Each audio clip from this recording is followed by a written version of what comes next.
Livro de Salmos, capítulo 139, os 12 primeiros versículos. Nós vamos fazer a nossa leitura bíblica em classe. E se ela é uma leitura bíblica em classe, eu quero dividir um versículo para cada irmão, para que todos nós venhamos participar. Diz assim: Senhor, tu me sondaste e me conheces. Tu conheces o meu assentar e o meu levantar. De longe entendes o meu pensamento. Cercas o meu andar e o meu deitar, e conhece todos os meus caminhos. Sem que haja uma palavra na minha língua, eis que, ó Senhor, tudo conheces.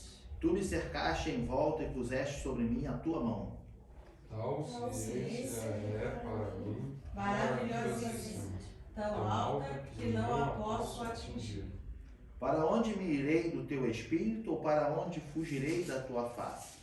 Se subir aos céus, tu ali estás. Se fizer o Senhor a minha cama, eis que tu ali estás também. Se tomar as asas da alva, se habitar nas extremidades do mar, até ali a tua mão me guiará, e a tua destra me susterá. Se disser, de certo que as trevas me encobrirão, então a noite será luz à roda de mim. Todos. Nem ainda As trevas me escondem de ti, mas a noite resplandece como o dia. As trevas e a luz são para ti a mesma coisa. Amém? Esse salmo expressa a onipresença e a onipotência do nosso Deus. Isso quer dizer o quê? Ele está em todo lugar e o seu poder é capaz de fazer qualquer coisa. Então o salmista aqui, o Salmo de Davi, ele está aqui expressando a onipotência, ou seja, um poder imensurável, um poder que não se tem como calcular, é a onipotência de Deus, tá? Então ele tem poder para todas as coisas e ele está expressando a onipresença de Deus, ou seja, Deus está em todo lugar. Por isso que ele diz, a partir do versículo 7, ele diz assim: para onde me irei do teu espírito, ou para onde fugirei da tua face? Se subir ao céu, tu aí estás. Se fizer no Seol a minha cama, Seol, amados, é o abismo, ou o lugar dos mortos. Tá? Então, se descer lá nas profundezas, nos lugares dos mortos, e fizer lá a minha cama, eis que tu estás ali também. Tá? Se tomar as asas da alva, se habitar nas extremidades do mar, até ali a tua mão me guiará e a sua destra me susterá. Então, Davi está aqui louvando ao Senhor em adoração a Ele, expressando grande poder e a onipresença do nosso Deus. Tá? Com isso, com base nesse texto, a nossa lição de hoje é fé para crer que Deus existe. Nós temos vindo aprendendo sobre a nossa fé. Nas últimas lições, esse trimestre inteiro, nós vamos falar sobre fé. Então, nós falamos no último domingo a fé para crer que a Bíblia é a palavra de Deus. Então, foi bem explicado aqui por que nós temos fé que a Bíblia é a palavra de Deus, né? Então, houve aqui vários exemplos dos escritores, 40 homens em épocas diferentes que escreveram a mesma coisa sem mesmo se comunicarem, e quando juntaram as cartas, estava tudo escrito na mesma concordância, tudo certo. Isso só pode ser algo divino, porque é impossível nós pegarmos um tema, todos nós, e cada um querer escrever sobre o tema, vai cada um escrever de uma forma. Mas esses homens inspirados, eles escreveram, e quando nós vemos a história contar que foi juntado tudo, Ué, mas está tudo em concordância. Era legítimo o que tinha sido escrito. Hoje nós vamos falar por que eu tenho fé que Deus existe. Tá? Por que eu tenho fé que Deus existe? Antes de nós entrarmos no tema, é interessante a gente entender que a Bíblia, em nenhum momento, ela tenta nos provar a existência de Deus. A intenção da Bíblia não é nos provar. Ó, eu quero te provar que realmente Deus existe. Não, porque a Bíblia já é a palavra do próprio Deus. Entende? Então, não há na Bíblia a intenção de querer provar que Deus existe, como se fosse querer convencer um ateu de que, olha, você está errado porque Deus existe. Não diretamente, através de mensagens e revelações da Bíblia, o Espírito Santo vai fazer isso na vida do ateu. Mas eu digo de uma forma literal, a intenção da Bíblia não é provar que Deus existe, porque ela já é a própria palavra de Deus. Então, normalmente, quem começa a estudar, começa a ver que há algo diferente nessa palavra. E nisso o Espírito Santo começa a trabalhar. Vamos ler lá em Hebreus, capítulo 11, versículo 1. É um versículo que todos nós conhecemos. Se os irmãos quiserem perguntar, fique à vontade, tá? Aqui é a escola dominical, então... Veja bem, Hebreus, capítulo 11,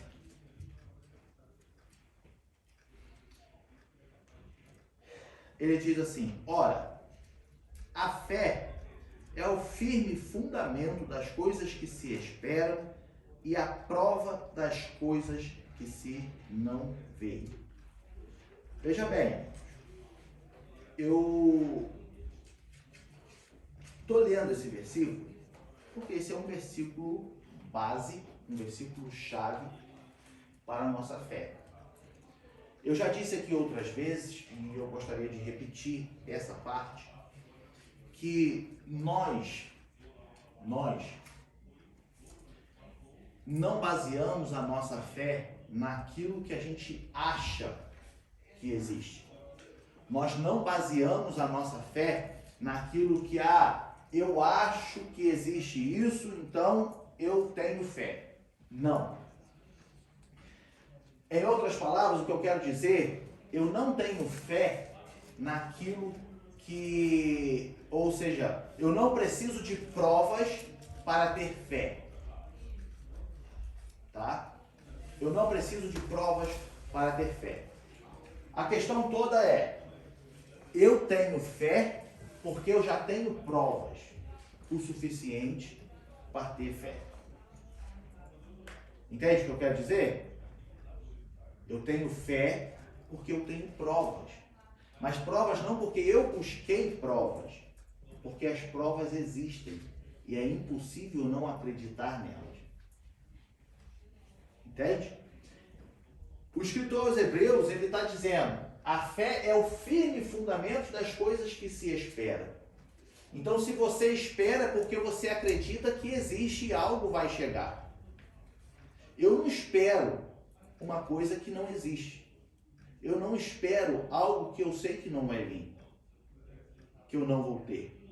Então, por exemplo, quando acabar o nosso culto aqui, 1h30, eu espero poder voltar para casa, porque eu tenho uma casa.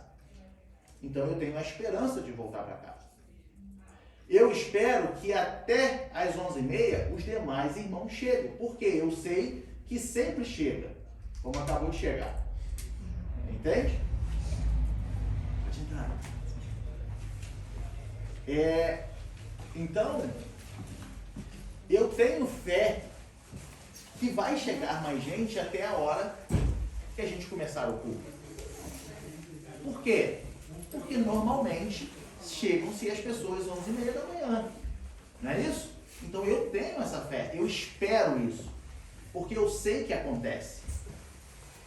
Então, o escritor está dizendo assim, ó, essa fé é o firme fundamento das coisas que se esperam. Se eu espero, eu sei que acontece.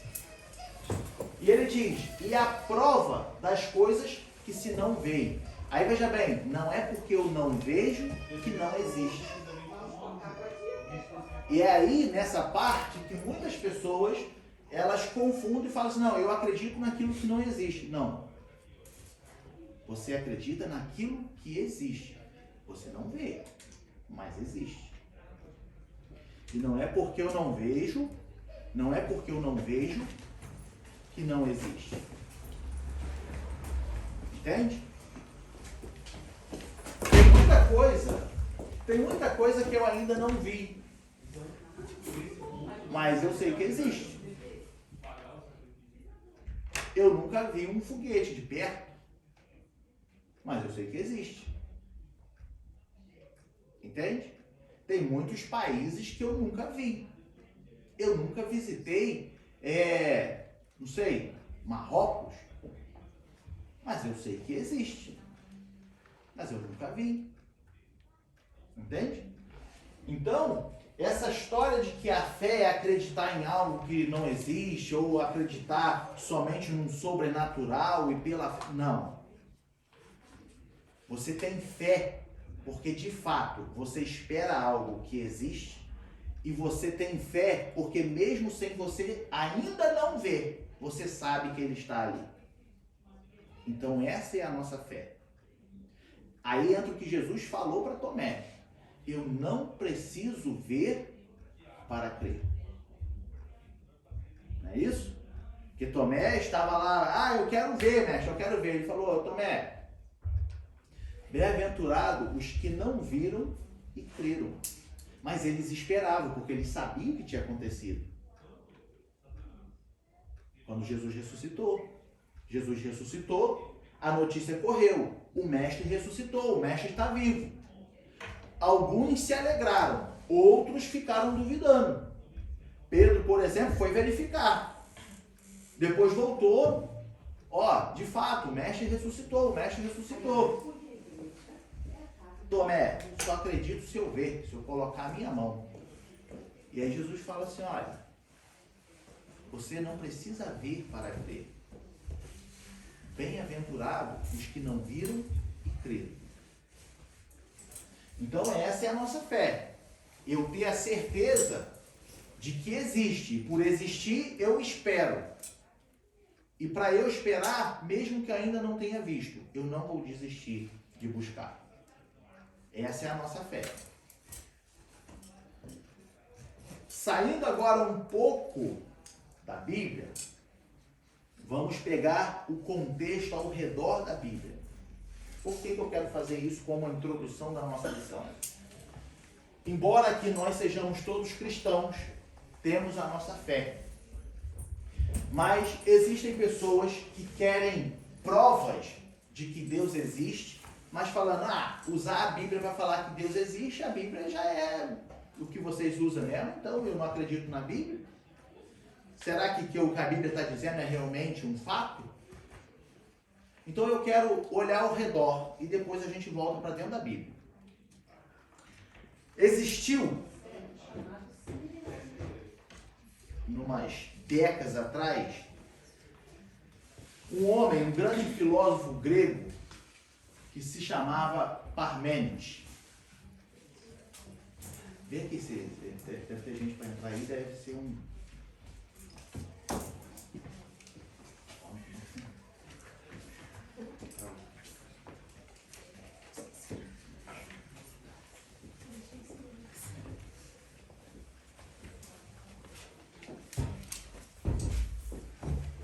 Existiu um grande filósofo grego, por nome Parmênides.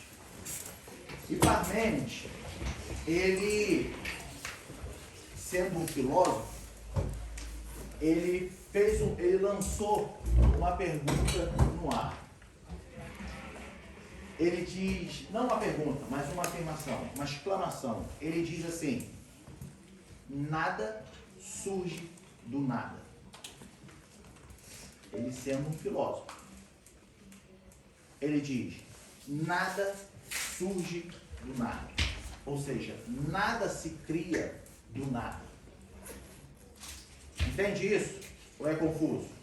Se não é confuso, vocês falam. Veja bem, o que esse filósofo está dizendo, ele está falando assim, é impossível existir algo do nada.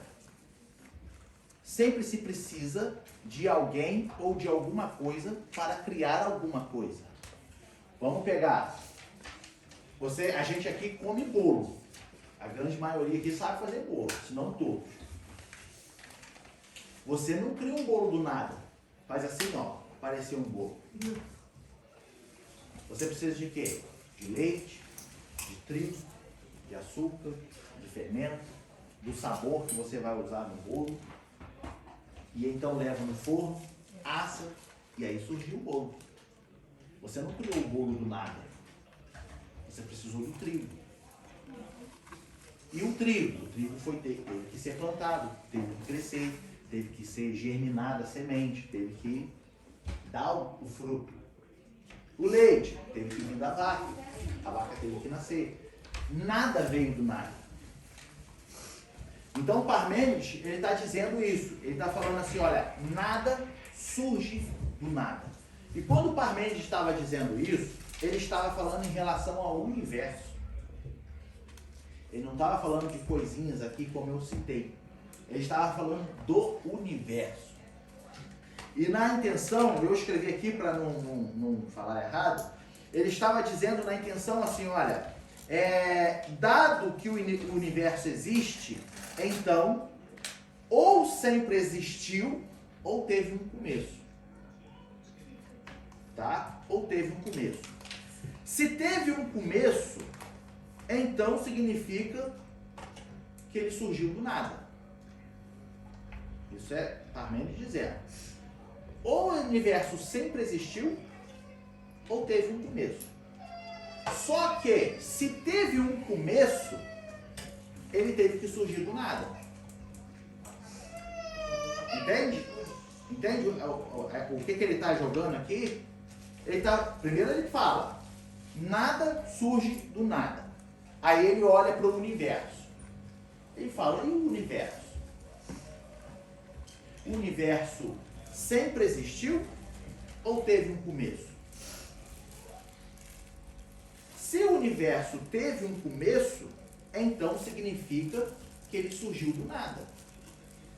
Certo? Por quê? Porque o universo, hoje para nós, é a definição de tudo o que existe. Se você olha para o universo é tudo que existe. O que existe fora do universo? Para nós hoje, você consegue imaginar algo? Para nós, tudo que existe é o universo. As constelações, os planetas, sistema solar, o globo terrestre. Entende? Tudo que existe hoje é o universo. Então a gente olha para o universo. E o universo é a nossa referência de que tudo existe. Então, Parmênides estava dizendo assim, olha, se o universo foi criado, então ele teve que surgir do nada. Porém, como eu já tinha dito, nada surge do nada. Se nada surge do nada, esse princípio contradiz essa frase de que o universo foi criado do nada. Então, espera aí, vamos reorganizar. Parmênides diz, nada surge do nada. Aí ele olha para o universo. Ele fala, o universo sempre existiu? Não. O universo teve um início? Teve um início. Então, se teve um início, alguém teve que criar. Se o universo teve um início, alguém teve que criar esse universo. Isso nós estamos falando de um grande filósofo da era grega. Como eu disse, nós estamos andando ao redor da Bíblia, para depois voltarmos para dentro da Bíblia. Porque é muito fácil para nós aqui comprovar a existência de Deus usando a Bíblia. Então nós estamos olhando ao redor.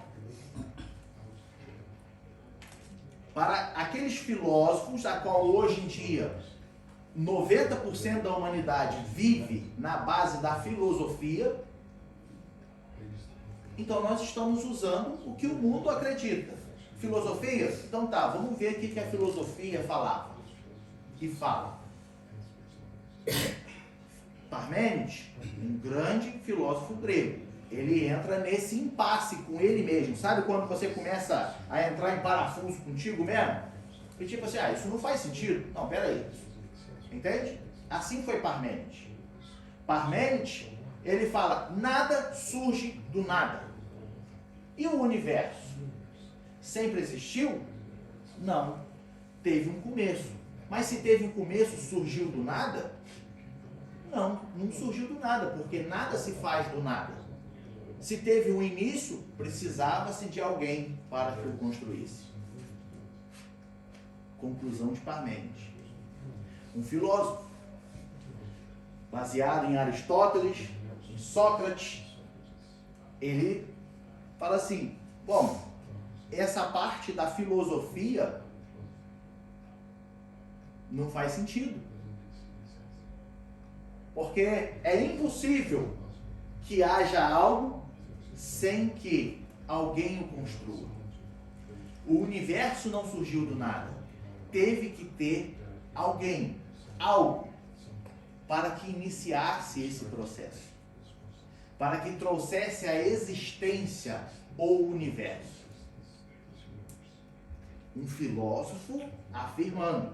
Logo, esse tipo de raciocínio, essa linha de raciocínio de Parmênides, o fez acreditar que existe um ser divino, uma força superior, que deu o start, que deu o início de tudo.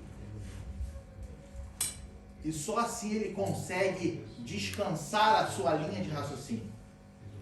De que tipo, isso faz sentido. Entende? Vou repetir. A nossa humanidade hoje, assim como toda a história da humanidade, ela tem se baseado muito na filosofia. Porque Deus não existe, porque a filosofia diz isso, porque Sócrates, porque Aristóteles, porque não sei mais quem, porque... Enfim. Então tá, já que você acredita na filosofia, olha o que os filósofos disseram. Entende? Isso nos conclui que o universo não surgiu do nada, mas de um Deus criador, e que esse Deus existiu desde sempre. Porque a ciência tenta calcular a idade do universo. E nós vemos que não é uma idade pequena. Então, se Deus o criou, ou se um ser divino startou todas as coisas, como a filosofia diz, esse ser, esse criador, ele tem que existir muito antes disso tudo. Entende? Ele tem que existir antes disso tudo para poder criar isso tudo. Outra coisa, se tudo que nós temos, se toda a definição que nós temos se resume ao universo, ou seja, tudo que existe, tudo o que é, tudo o que há, encosta aqui, tudo o que é, tudo o que há é o universo. Nós olhamos e é o universo que existe. Isso se resume, ou a gente enxerga isso. O que há fora do universo? Nada. Para nós, se resume em universo. Agora, se existiu e existe, segundo a filosofia, tá? Estou falando na linguagem dos filósofos. Se existiu um ser divino antes do universo, para que criasse o universo, isso também mostra que esse ser divino, ele não existe com as mesmas matérias que o universo foi criado. Ou seja, é impossível explicar como se compôs esse ser divino para que desse início a todo o universo. Porque esse ser divino, ele tem que ser muito mais inteligente, ele tem que ser muito mais desenvolvido para que pudesse criar todo o universo do jeito que hoje ele é. Então a filosofia, Parmênides, ele chega à conclusão de que, olha, de fato, existe um Deus. O grande filósofo grego, ele fala, de fato, existe um Deus. E esse Deus existe desde sempre. E ele criou o universo. Meu irmão, você está falando, tá, mas mesmo assim, ainda não comprova nada. Vamos olhar para a ciência agora. Muitos cientistas, ou a grande maioria dos cientistas são ateus. O que é ateu? Ateu é aquela pessoa que não acredita na existência de Deus, tá? Em nenhuma força. Ateu, ele não acredita que nada. Ele acredita que nós somos obras do acaso. Ele acredita que a gente simplesmente surgiu e que a gente vai morrer. O ateu é esse. Então ele vive a sua vida nessa terra, se é como uma poeira. Soprou a poeira, passou a vida, acabou, não faz sentido nenhum essa vida para ele. O ateu, ele pensa assim. Quando nós olhamos para a ciência, as grandes mentes cientistas, eles são ateus. Eles não acreditam porque eles se baseiam naquilo que eles conseguem comprovar. E a ciência, ela vem querendo explicar o surgimento do universo. E a ciência, ela usa, então, o argumento de que foi ali a fundição de átomos, de pequenas partículas, por causa do calor, por causa do frio que se existiu. Então começou a se fundir as partículas, as moléculas, e começou, pum! Teve uma grande explosão que se deu início a tudo que nós temos hoje. Os cientistas chamam isso de Big Bang. A grande explosão. O Big Bang. Só que a ciência, eu andei pesquisando e vendo muitos cientistas. E esses cientistas, quando são questionados, falam assim, tá, você está falando que foi ali as moléculas foram se juntando e houve uma explosão por causa da compensação do ar quente com o ar frio? Tá, mas e da onde surgiu esse ar quente? Da onde surgiu esse ar frio? E da onde veio essas moléculas? Os cientistas não sabem explicar. Por isso, eles dão o nome de a teoria do Big Bang. Porque não passa de teoria. Sabe por que eles nomeiam como teoria? Porque, de fato, conclusivamente, 100%, eles não podem afirmar e não conseguem afirmar se, de fato, aquilo que eles estão mostrando, 100%, é o que realmente aconteceu. Eles não conseguem. Você pode sentar com um cientista, ele vai te falar com toda a convicção. Não, foi a fundição das moléculas, foi o ar quente. E aí quando você começa a perguntar a ele, tá, mas e da onde surgiu o ar quente? E da onde surgiu o ar frio? E essas moléculas, da onde vieram? E essas partículas, da onde surgiram? Ele começa a procurar e ele fala, isso aí a gente não conseguiu chegar ainda. Por isso, nomearam como a teoria. É uma teoria. A ciência chama de teoria porque não há 100% comprovado de que foi dessa forma. Então a gente aprende na escola, a gente aprende quando a gente estuda que é a teoria do Big Bang deu início a tudo que nós temos hoje. Mas não passa de teoria. Assim como a evolução humana. A ciência diz que nós somos obras do acaso. O que isso quer dizer? Que simplesmente passamos a existir. Mas você senta com um cientista e começa a perguntar, a questionar, tá, mas como assim a gente passou a existir? Como é que surgiu isso? Ele vai te usar os mesmos princípios. Não, porque houve assim, teve um, né, foi juntando, e aí surgiu a vida. Tá, mas como? Não sei. Aconteceu. Aí o que eles chamam, ou como eles também chamam, isso? A teoria da evolução humana. De novo, teoria. Entende? Por que é teoria, amados?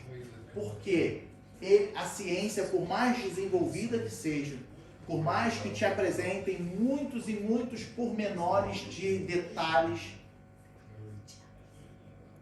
não passa de teoria. Porque eles não podem, porque eles não conseguem comprovar 100% que de fato foi aquilo. E eu vi uns 2 ou 3 cientistas, eles falando que de fato a vida é um mistério. A vida é um mistério. Aí quando a gente olha a ciência falando isso, aí a gente olha para o grande filósofo, que é o que hoje a grande parte da ciência se baseia, que é na filosofia também. A grande parte da cultura social de uma humanidade está baseada na filosofia. Aí a gente olha para a filosofia, tem Parmênides, que fala assim, olha, nada surge do nada. É impossível surgir alguma coisa do nada. Antes, precisa-se de alguém para que crie todas as coisas. Veja que a gente não está nem usando a Bíblia. E nós vemos provas na ciência, na filosofia, de que existe um Deus. Por isso a lição de hoje está falando fé para crer que Deus existe. Nós lemos Hebreus capítulo 11, versículo 1. É o firme fundamento das coisas que se esperam. Se eu espero, é porque eu sei que vem. Se eu espero, eu sei que existe. Eu posso não saber a hora que vai chegar, mas eu sei que vai vir. Por isso eu espero. Eu tenho a esperança. O versículo diz, e a prova das coisas que se não veem. Não é porque eu não vejo que não existe. Existem muitas coisas que a gente não vê, mas a gente sabe que existe. Eu dei exemplos aqui. Outros países. Tem muitos países que eu nunca vi, mas existe. Existem muitas coisas na tecnologia que eu ainda não vi, mas eu sei que existe. Então, a fé é a prova das coisas que se não veem. Eu não preciso, aí entra a minha fé, eu não preciso ver para crer. Eu simplesmente espero, porque eu tenho fé que vai vir. Quando eu olho para a filosofia, o filósofo grego, chegando a essa conclusão, quando eu olho para a ciência e vejo a ciência toda evoluída, querendo justificar, apresentar, mas tudo não passa de uma grande teoria, eu digo, de fato, existe um Deus. E não é um Deus, é o Deus. O Deus. Que não se compõe de nenhuma matéria-prima que existe nesse universo. Porque foi Ele quem criou todas as coisas. ele existe desde sempre. Passado-se a história, nós temos um outro filósofo chamado também, um filósofo grego também chamado Tomás Aquino. Tomás Aquino foi um filósofo que depois virou padre. E qual era a intenção de Tomás Aquino? Tomás Aquino viveu numa época em que estava se dividido, que não é novidade até hoje, estava a humanidade dividida pela teologia com a filosofia. A humanidade, parte da humanidade acreditava nos escritos sagrados e a outra parte nas teorias e nas fábulas de Aristóteles. O que Tomás de Aquino faz? Tomás de Aquino, indignado com a teologia e a filosofia, ele pega a filosofia de Aristóteles e comprova através da filosofia que a teologia está certa. Um filósofo. Tomás de Aquino foi o responsável por criar as 5 vias da existência de Deus. Depois você pesquisa em casa, a gente precisa dar seguimento à nossa lição dentro da Bíblia, mas depois você pesquisa em casa. Quem foi Tomás Aquino? O que ele fez? Você vai ver que ele pegou as fábulas de Aristóteles e comprovou de que, olha, o pensamento de Aristóteles aponta para um Deus. E ele criou 5 vias para comprovar a existência de Deus partindo da filosofia. O nome dessas 5 vias, eu deixei anotado aqui. 5 vias que provam a existência de Deus. O primeiro, o movimento do motor. O que é isso? Aristóteles falava que a gente tem uma força em nós que nos impulsiona para frente. Essa força foi chamada de motor, força motora. Então, essa força motora, Tomás Aquino pega a partir desse princípio e começa a provar a existência de Deus a partir daí. A primeira via. A segunda, a causa não causada, ou a primeira causa eficiente. O que é isso? É a mesma reflexão que foi desenvolvida da primeira via, que foi o movimento motor, né? É o que causou o mundo. Qual é a causa-prima? Qual é a matéria-prima que foi usado para que tudo existisse? Ou seja, ele pega também a linha de raciocínio de Aristóteles e fala, ó, se Aristóteles está falando isso aqui, filho, pega a tua teologia, vem cá, olha só, uma comprova a outra. A terceira via, ser necessário e seres possíveis. O que isso quer dizer? Conceitos de necessidade e possibilidade. Nós necessitamos e ao mesmo tempo nós somos possivelmente capazes.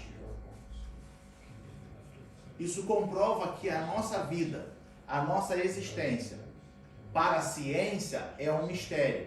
Mas quando olhamos para Deus, vemos em nós a moral de Deus. E por isso somos o que somos.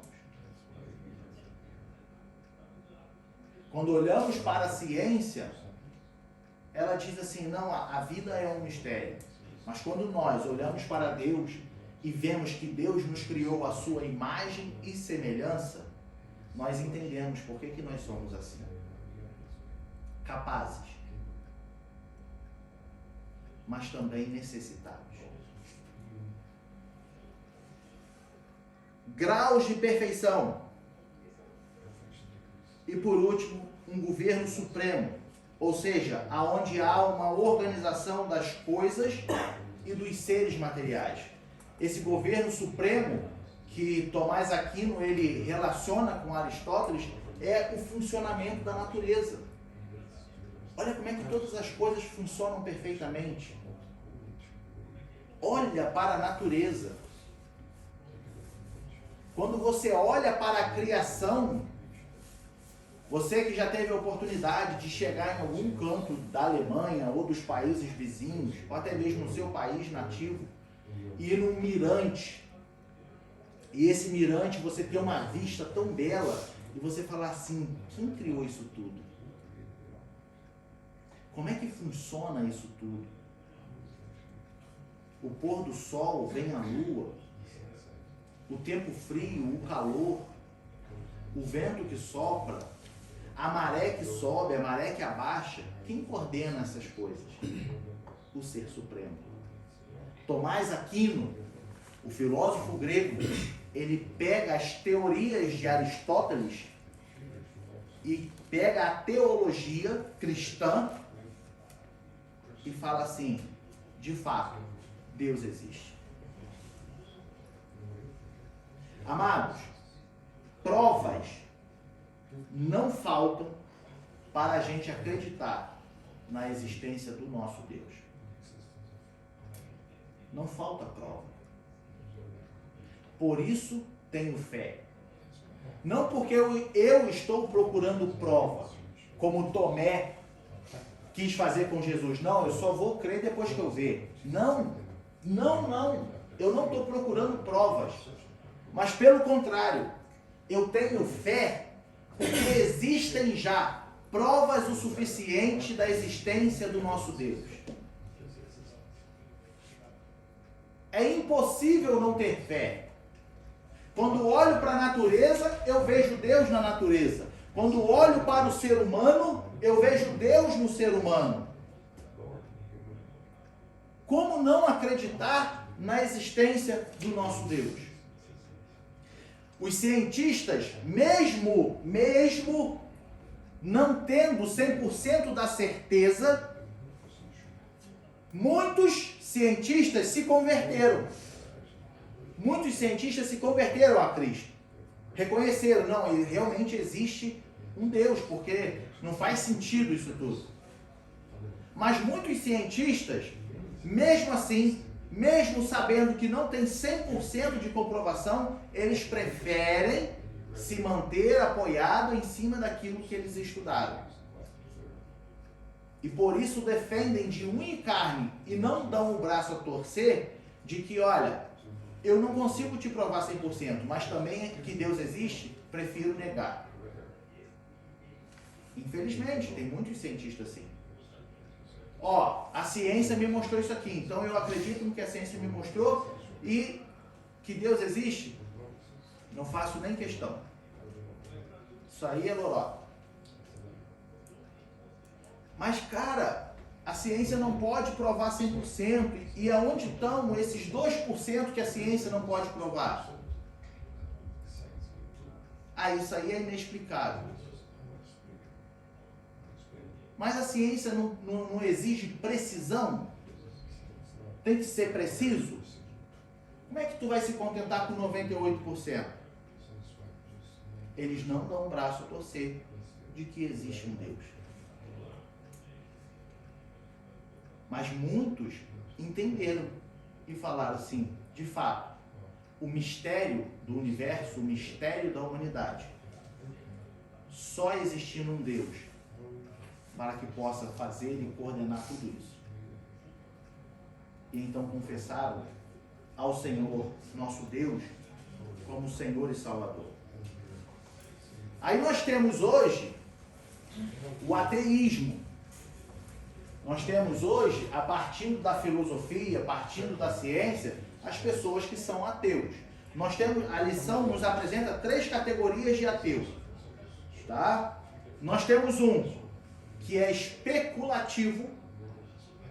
O que é o ateu especulativo? É aquele ateu que se baseia na filosofia. Tá? Aí ele se baseia na filosofia explicitamente ou implicitamente e ignora a existência de Deus. Entende? aquele ateu que fala assim, a filosofia, para mim a vida é uma filosofia. Para mim, se eu faço bem, eu tenho um retorno. Se eu faço mal, eu tenho um retorno também do mal. Para mim, isso tudo é filosofia. Então, ele, ou explicitamente, ele mostra para todo mundo que ele é assim, ou implicitamente ele fica quietinho, mas ignorando a existência de Deus. Mas se baseando na filosofia. Esse ateu é especulativo. Tá? O segundo, o prático. Existe aquele ateu que é prático. Esse ateu que é prático, a gente não vai chamar ele de ateu, a gente vai chamar ele de agnóstico. Porque o que é o agnóstico? O agnóstico é o ateu prático. O que isso quer dizer, mano? Vamos lá. É a atitude daqueles que dizem crer. Tá? Não, eu creio que existe uma força. Não, eu creio que existe algo. Mas ele também não confessa que é Deus. Ele crê que existe a força. Quantas pessoas talvez você conhece que ele fala assim, nossa, tu tem uma energia muito boa. Nossa, tu tem uma força dentro de você. Eu conheço muitas pessoas aqui na Alemanha que chegam e falam isso para mim. Nossa, você tem uma energia muito boa. Nossa, você tem uma energia. Que energia? É a presença de Deus. Então, existe esse ateu, que é o agnóstico, que ele acredita em algo, mas não necessariamente ou exatamente a Deus. Ele não acredita que é Deus, que é um ser supremo. Ele não acredita. Mas ele acredita que existe uma força. Só que mesmo acreditando que existe uma força, ele vive uma vida materialista. Ele vive uma vida que, olha, não, eu vou lutar pelo meu, se eu conseguir construir, eu construo, se eu não conseguir, eu não construo, se eu conseguir fazer, eu faço, se eu não conseguir, tudo bem, depois eu morro, tá tudo, acabou, deixei a minha história aí, e é o meu nome que vai ser lembrado. Esse é o ateu prático, ou melhor dizendo, o agnóstico, que é o que acredita numa força, mas não confessa que é Deus.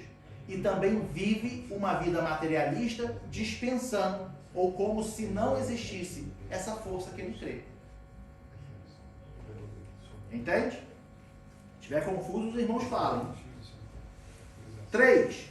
O terceiro ateu que existe é o ateu militante.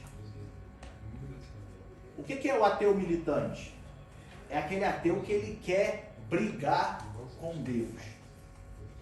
É aquele ateu que ele quer entrar numa de comprovar a sangue que a teologia é furada, que a existência de Deus é balela. Ele quer porque quer comprovar de qualquer maneira e se rebela contra qualquer um que venha falar de Deus para ele. Ele vai querer entrar numa guerra contra Deus. Esse é o ateu militante.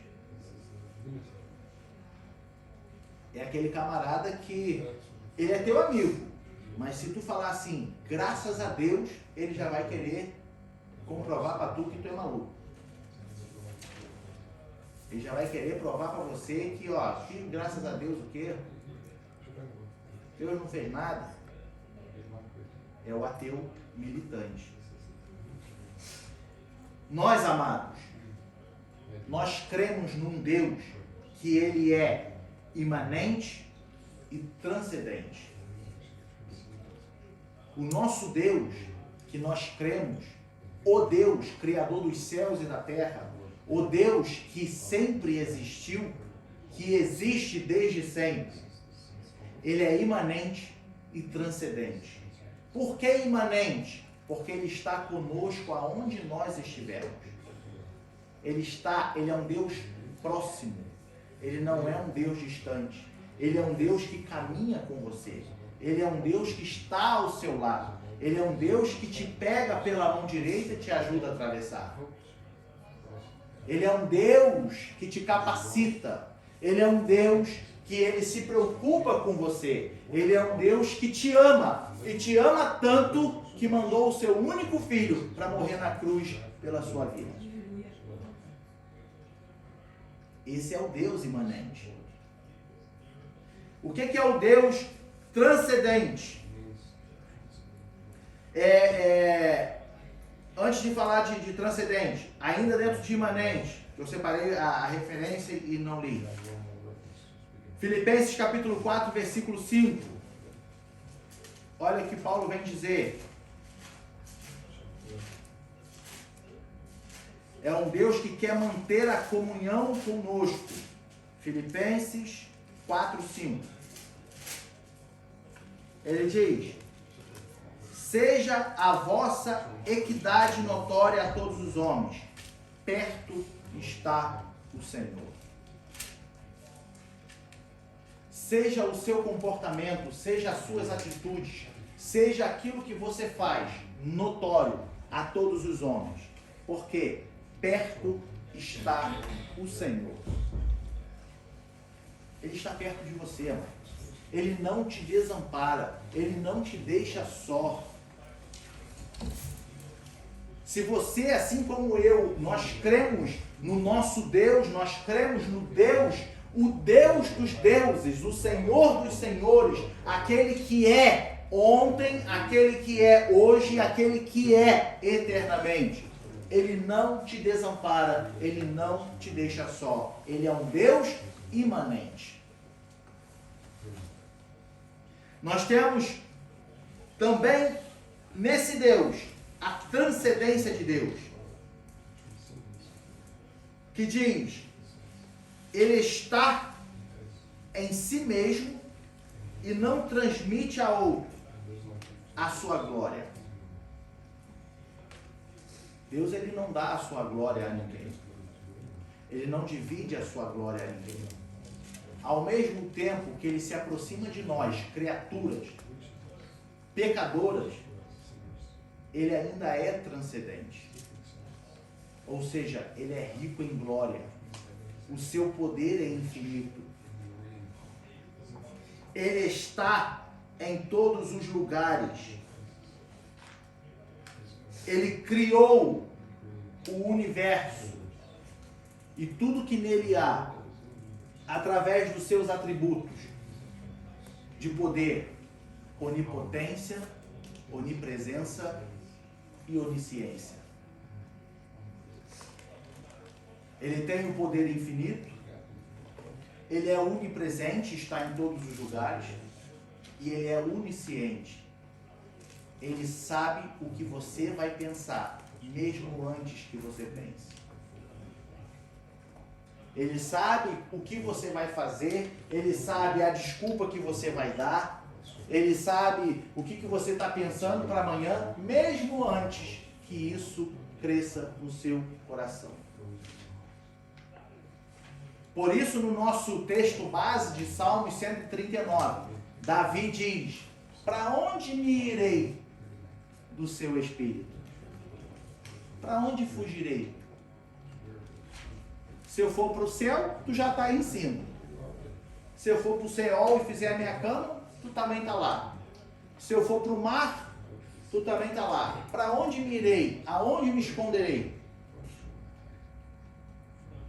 Não tem como fugir da presença de Deus. Deus, Ele usou os seus atributos: onipresença, onisciência e onipotência, para criar tudo o que existe. Mas também usou os seus atributos morais. Morais. E aí eu quero perguntar à igreja: quem consegue me dizer só três, atributo moral de Deus?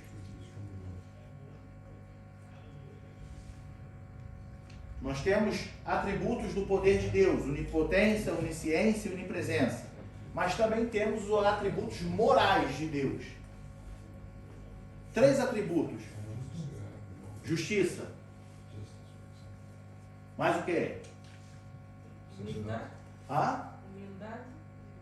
Humildade. Deus é humilde, porque Ele se fez homem como nós. mas eu não vou classificar a humildade como um atributo moral de Deus. Tá? Ele é humilde, porque ele se desfez da sua glória para estar conosco. Mas o atributo moral de Deus ainda é maior do que a humildade. Obediência. Deus, ele é Deus. Ele vai obedecer a quem? Não, isso falando de nós para ele. Ah, não. A gente tem que ter, sim. Mas eu digo assim, Deus tem atributo moral dele, na moral dele. Entende? Na moral dele. Amor. Amor é um atributo moral de Deus. Justiça é um atributo moral de Deus. Vida é um atributo moral de Deus. Isso quer dizer que o quê? A morte não faz parte da moral de Deus. A morte existe por causa do pecado. A morte existe quando a vida, que é Deus, se afasta do homem. Naturalmente ele morre. Na ciência, na física, ela diz que não existe escuro. Não existe escuridão. Existe ausência de luz. Quando olhamos para Deus, Ele não criou a morte. A morte existe naturalmente. Quando Deus, que é a vida, porque é o seu atributo moral, Ele se afasta, naturalmente as coisas morrem. Quando o homem pecou, Deus falou assim para o homem: não coma do fruto, porque certamente morrerás.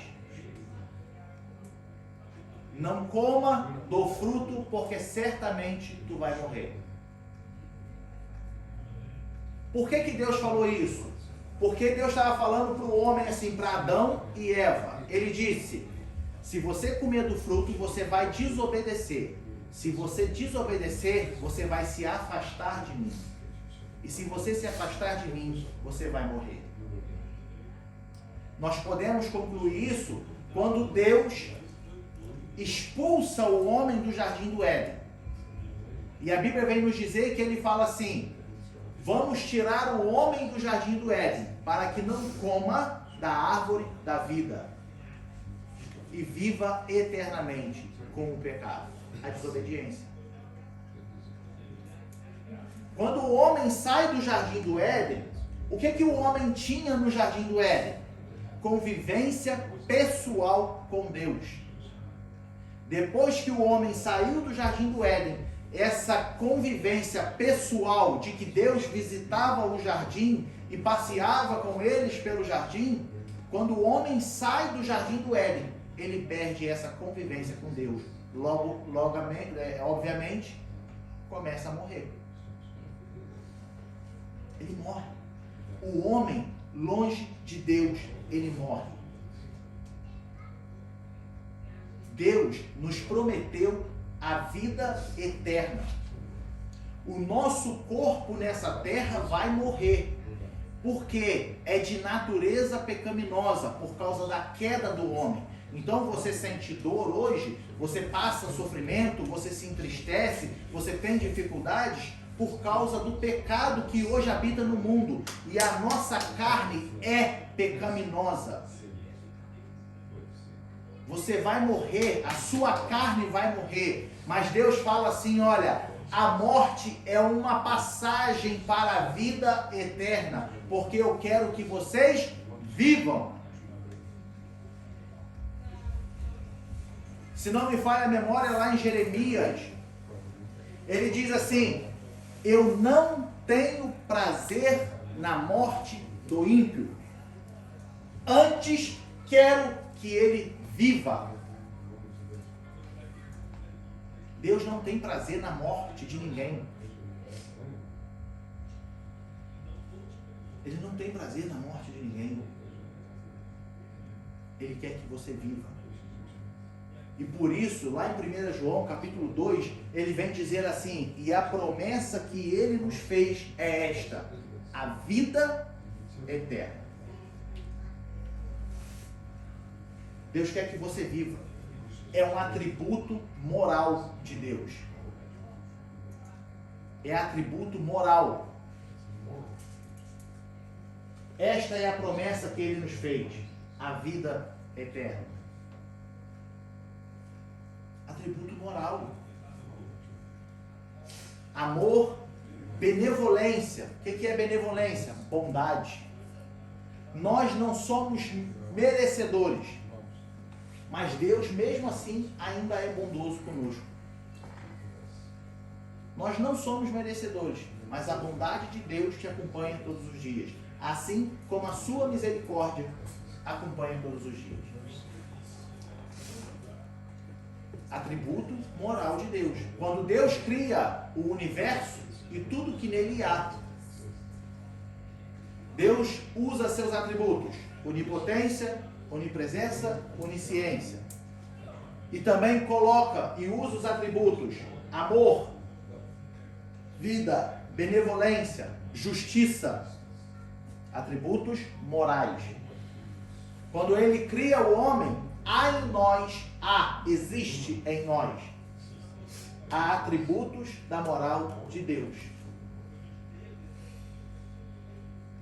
Você se choca quando alguém mata alguém, não se choca? Você não fica assim, meu Deus, fulano matou ciclano. Essa dor que você sente é porque há em ti a moral de Deus, da vida. Então você se choca. Nossa, que crueldade.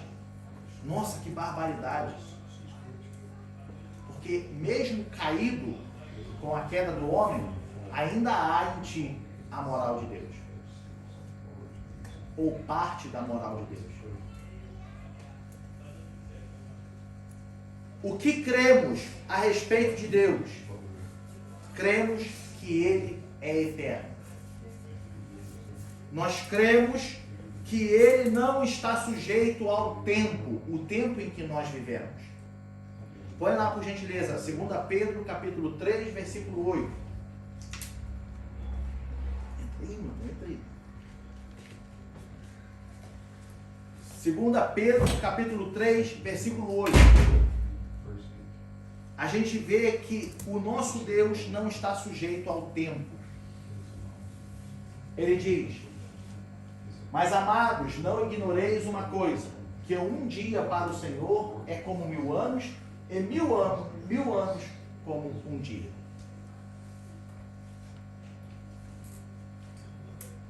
Ele não está preso ao tempo, porque ele é eterno.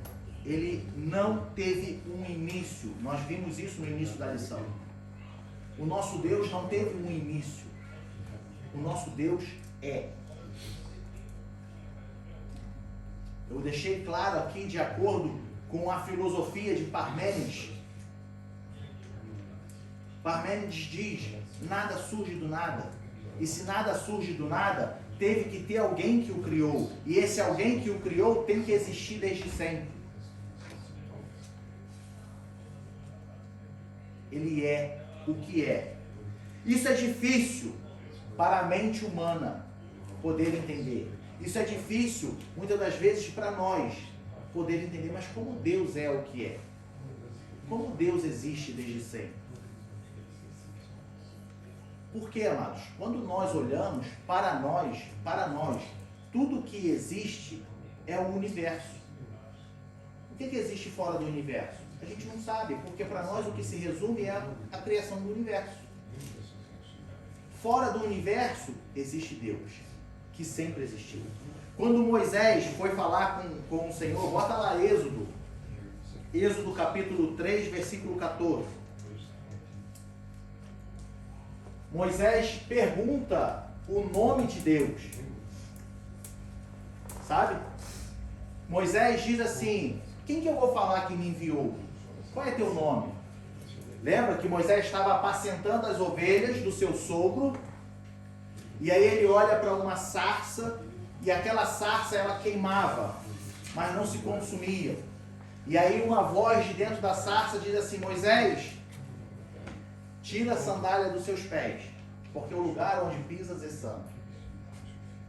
E aí Moisés, ele vê que é a presença de Deus e se lança sobre o seu joelho.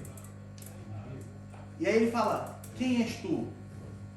Aí Deus responde para ele assim: eu sou o que sou. Mas pai, quem que eu vou dizer? Como que eu vou dizer quem que me enviou? Assim dirás os filhos de Israel: o eu sou me enviou. Porque ele é. Como eu estou dizendo, o nosso Deus é eterno. E é difícil para a mente humana entender quem o criou, porque ele não teve criação. Ele é. Ele existe desde sempre. Ele é o Deus dos deuses, o Senhor dos senhores, Criador do céu e da terra. Ele é o nosso Deus. A Bíblia vem nos dizer que Ele é ontem, Ele é hoje, Ele é eternamente. Ele não está ligado ao tempo em que nós vivemos. Um dia para o Senhor é como 1000 anos e 1000 anos é como um dia. Ele não olha como os homens olham. Samuel estava para ungir Davi a rei, na casa de Jessé. Vêm os filhos de Jessé. E aí a Bíblia diz que os filhos de Jessé eram altos, bonitos, fortes. E aí Samuel cresce o olho e fala: Deus, é esse aí que vai ser o novo rei de Israel? Deus fala: ainda não é esse. Vem o próximo. Deus, agora é esse. Não, não é. Deus, é esse? Não, não é. Samuel, eu não vejo como os homens veem. Aí quem que foi escolhido o rei de Israel? O menor de todos. Aquele que estava lá no pasto apacentando as ovelhas. Esse foi escolhido. Porque Deus, Ele vê diferente, porque Ele é. Ele é o Senhor. Muitos se deixam perder, se deixam se esquecer, se deixam se levar pelas filosofias.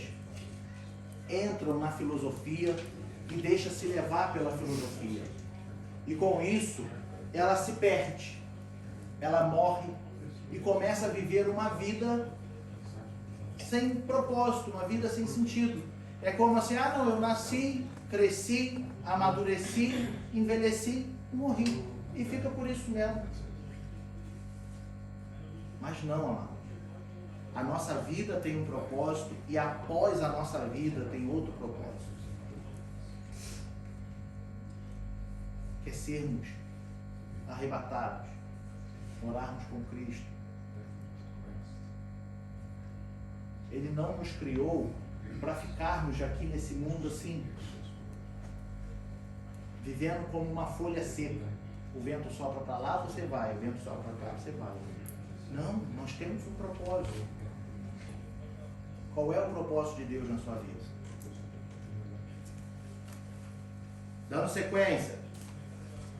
O nosso Deus, Ele é onipotente. O que é onipotente? Ele tem poder para agir sobre qualquer coisa ou em qualquer coisa, em qualquer situação. Ele é onipotente. O seu poder é infinito. Não podemos medir o poder de Deus. Não há como comparar o poder de Deus. Ele é poderoso. Entende? Lá em Jó, capítulo 42, versículo 2. Jó 42, 2. Ele diz assim: bem sei eu que tudo pode, e nenhum dos teus pensamentos pode ser impedido. Porque Ele é onipotente. O único poder no céu e na terra. E não há poder que possa querer impedir a ação de Deus na sua vida, a ação de Deus na sua casa, na sua família. Não há, não há. Entende? Não há nada que possa impedir a ação de Deus.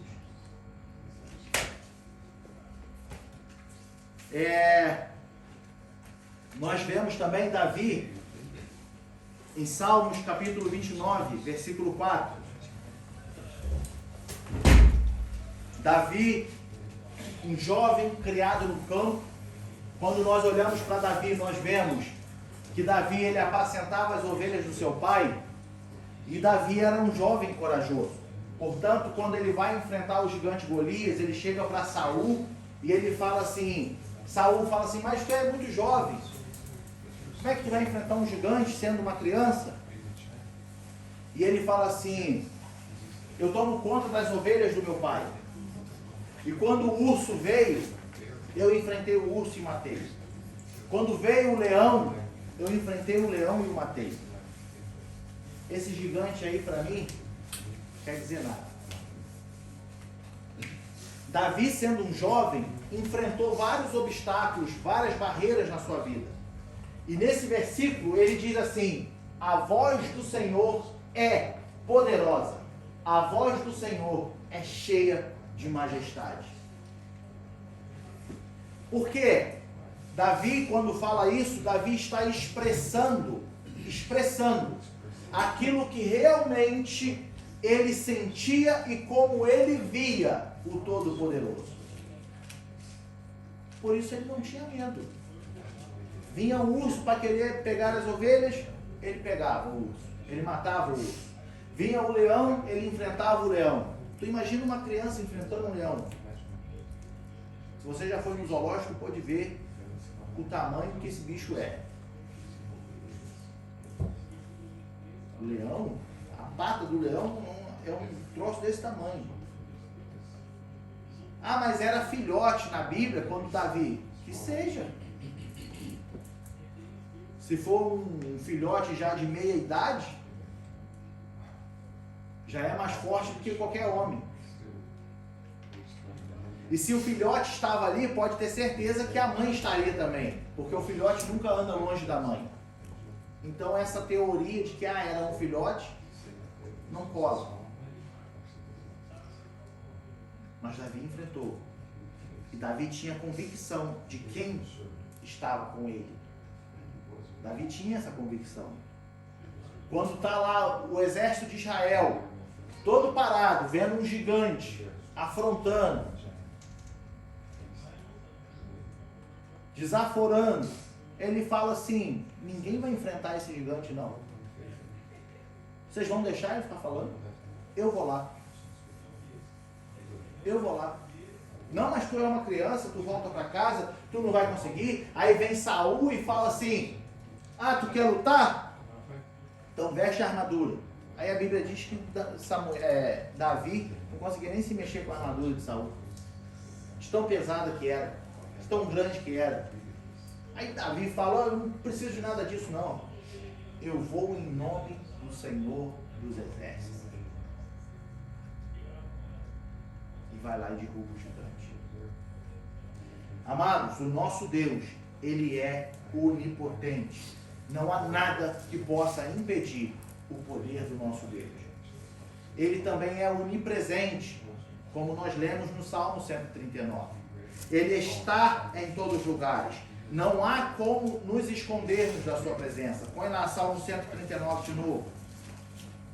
E a gente vai caminhando para o fim. Salmos de número 139, ele diz assim. Versículo 7. Para onde me irei do teu espírito, ou para onde fugirei da sua face? Versículo 8. Se subir ao céu, tu aí estás. Se fizer no Seol a minha cama, eis que tu ali também estás. Se tomar as asas da alva, se habitar nas extremidades do mar, até ali a tua mão me guiará, e tua destra me susterá. Ele está em todo lugar. Ele é onipresente. Não tem como a gente se esconder da presença do nosso Deus. Não tem como a gente fazer nada escondido do nosso Deus. Um exemplo disso que a lição menciona é Jonas. Deus dá uma ordem para Jonas. E fala assim, você tem que ir à cidade de Nínive. Porque eu tenho uma obra naquela cidade de Nínive. Só que a cidade de Nínive era uma cidade muito cruel, que massacrava o povo hebreu, os israelitas. Os ninivitas estavam sempre em guerra. Aí Deus fala assim para Jonas: você tem que ir lá naquela cidade, porque eu tenho salvação para aquela cidade. Jonas fala: jamais, não vou mesmo. A Bíblia diz que Jonas ele entra num barco e vai para Tarso. Para você ter noção do que Jonas fez, Nínive ficava aqui. Jonas era para vir para cá. Jonas pega um barco e vai totalmente ao lado oposto, fugindo. Ele foge, ele se esconde.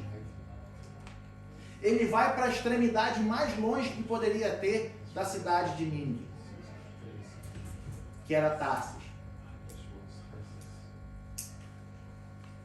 Só que aí nós vemos o que acontece com ele. Jonas ele não tinha nenhuma vontade, nenhum desejo de que a cidade de Nínive tivesse salvação. Ele não tinha nada. Ele falou: esse povo aí, isso aí tem mais aqui. Tem mais aqui morrer esse povo. Só que nunca tente desafiar a Deus. Não tente desafiar a Deus. Não tente achar que você vai enganar a Deus. Não tente fingir que Deus não está vendo. Não tente fazer as coisas achando que, ninguém está vendo aqui. Não desafie o nosso Deus. Porque Ele está vendo todas as coisas. Ele está vendo todas as coisas. Põe lá Jeremias 23 e 24.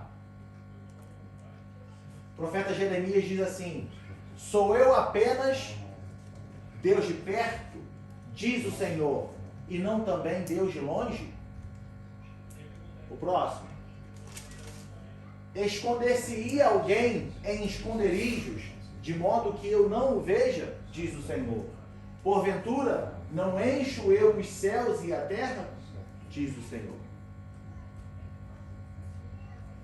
Davi falando: para onde me irei? Jeremias falando, ou Deus falando para Jeremias: tu vai se esconder aonde de mim? Não tem como você se esconder. Olha só, pode demorar, mas uma hora a consequência vem. Você pode esconder algo por algum tempo, mas uma hora a verdade sempre aparece. Ela vai aparecer. E você pode entender isso, é como se Deus estivesse te dando tempo para que você voltasse atrás. Mas existem pessoas que querem viver nesse erro.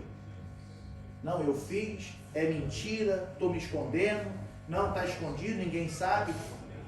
Meu amado, minha amada, vai chegar uma hora que a verdade vai aparecer.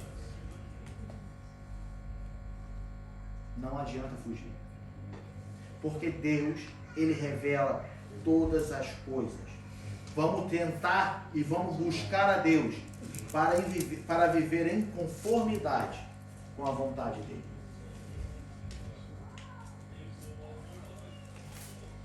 Para a gente encerrar a nossa escola bíblica,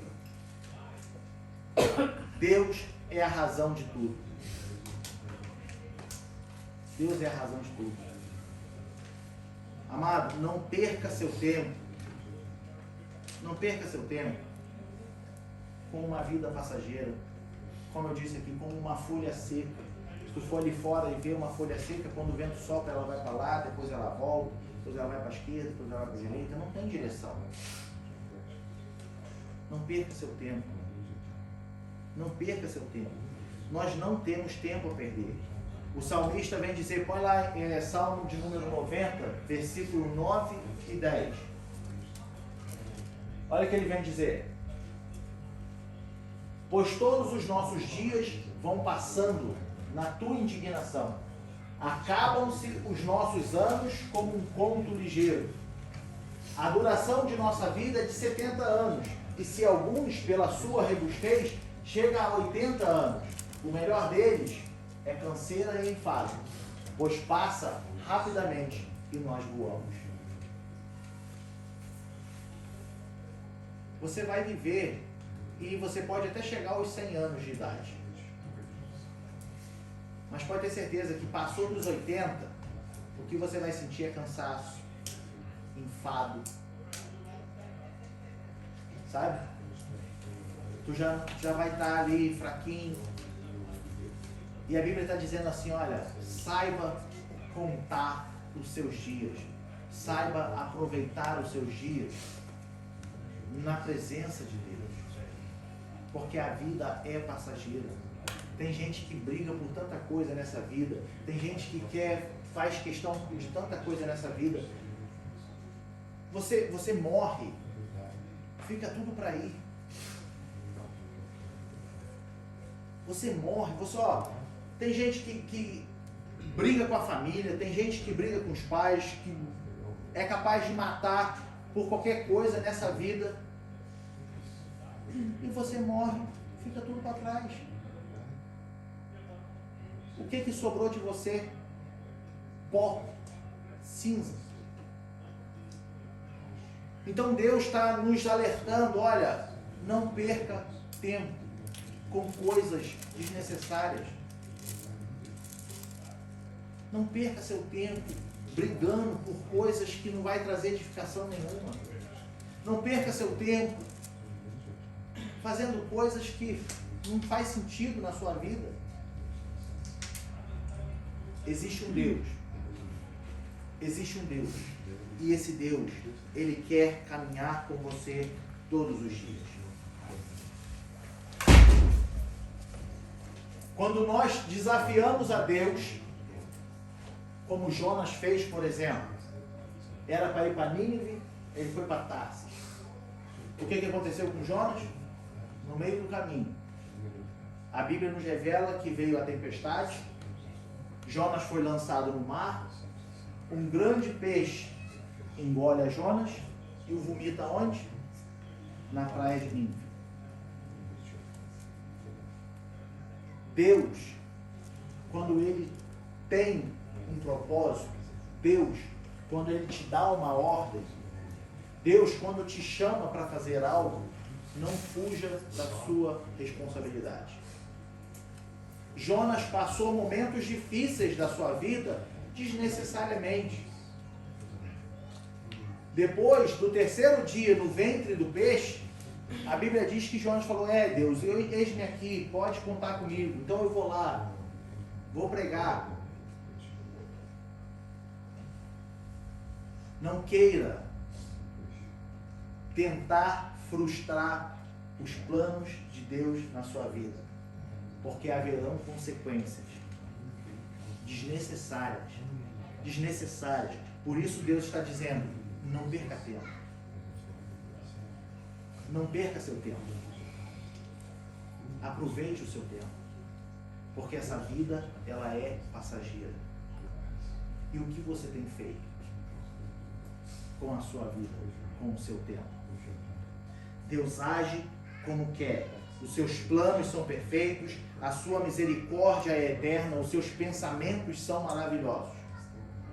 Tudo que vem de Deus, pense nisso, tudo que vem de Deus é para a nossa edificação.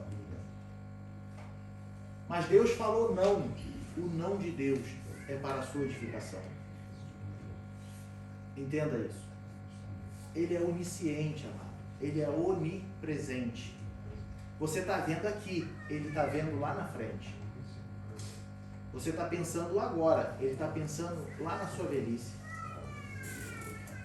Então Ele está falando, não hoje, mas lá na frente você vai falar assim, obrigado Deus por dizer não para mim. Hoje pode não fazer sentido na sua vida o não de Deus. Mas amanhã você vai olhar para trás e você vai falar assim, ainda bem que não aconteceu. Os planos de Deus são maiores que os nossos. Os pensamentos de Deus não são como os nossos.